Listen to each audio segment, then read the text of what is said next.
Hey everyone, welcome to Algebra 1-2, Section 8-2, Part 1, Multiplying Monomials and Binomials. So this section we're talking about multiplying things together.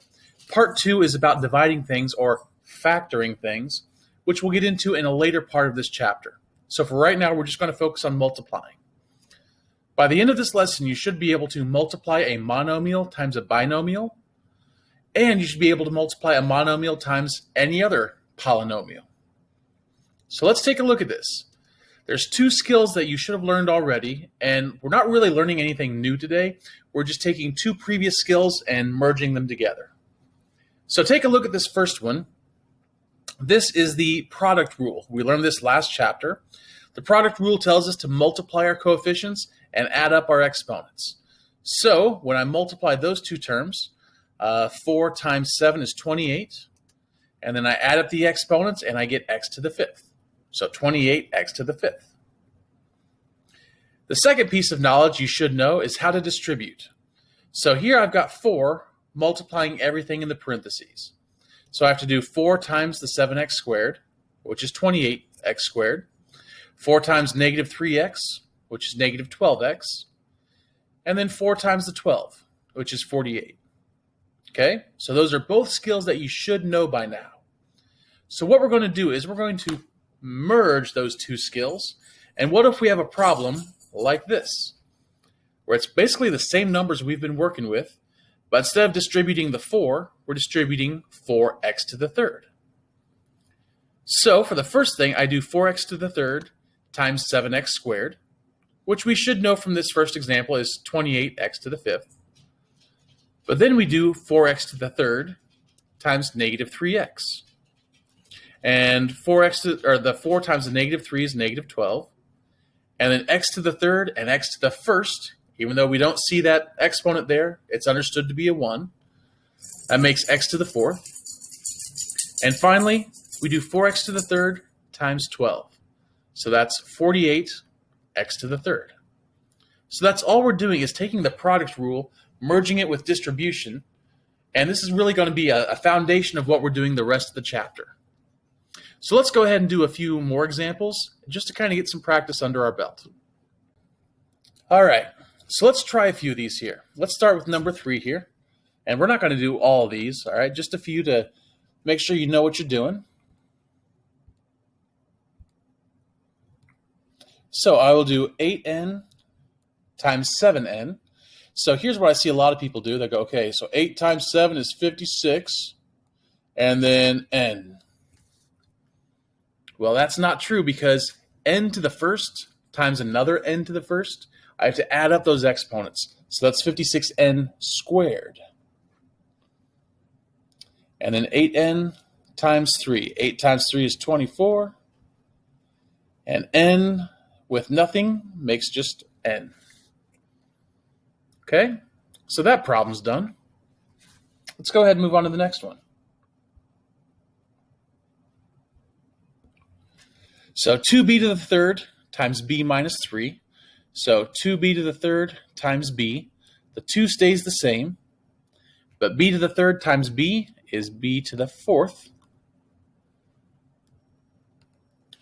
And then 2b to the third times negative 3, that's a negative 6b to the third. Okay, let's do another one further on down here. Let's do number 10. So 6x times 8x, obviously we get 48. And don't forget, x times x is x squared. And then 6x times 1, well, anything times 1 is just itself, so that makes 6x. Now, what's important about this, I told you part 2 is about dividing. What's going to happen in part 2 is we're going to start with something like the 48x squared plus 6x, and we're going to have to undo it and figure out that a 6x goes out in front, and then divide each of those by 6x and get 8x plus 1. So everything that we're doing today, later on in this chapter, we're going to learn how to undo it. So it's very important that you understand what we're doing today, so that way you can undo it in future sections. Let's go ahead and scroll on down. Let's move on to, instead of a monomial times a binomial, let's do a monomial times a polynomial. So questions 11 and 12, that's just regular distributing. You should know how to do that, no problem. Let's do question number 13. And even though it's more than 2 terms inside the parentheses, it doesn't change what we do. We just have to do more of it. So 3k squared times k squared, that's going to be 3. K squared and k squared makes k to the 4th.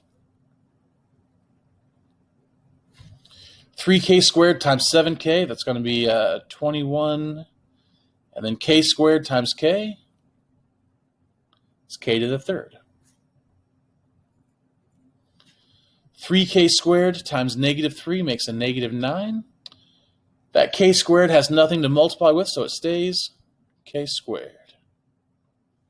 All right. Hopefully this isn't too bad. Let's just do a few more examples. All right, so let's do 6x times 7x squared. That's 42x to the 3rd. And then 6x times negative x, that's going to be a negative 6. And then x times x is x squared. You'd be surprised at how many people miss that x times x is x squared. And then 6x times negative 5 is a negative 30x. Okay, so hopefully you're recognizing it's the same thing over and over again. All you got to do is just be good at it.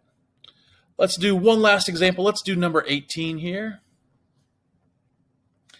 8x to the 5th times 6x squared. So that's going to be 48x to the 7th.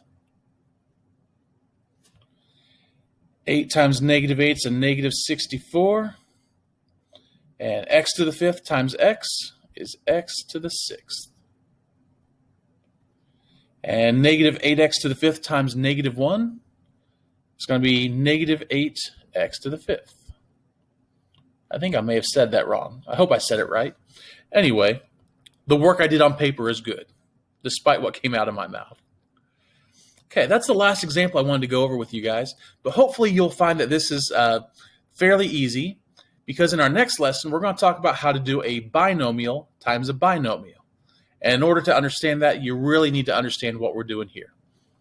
So if you guys have any questions, please feel free to ask me, either in class or via email, and I'll be glad to help you out in any way that I can.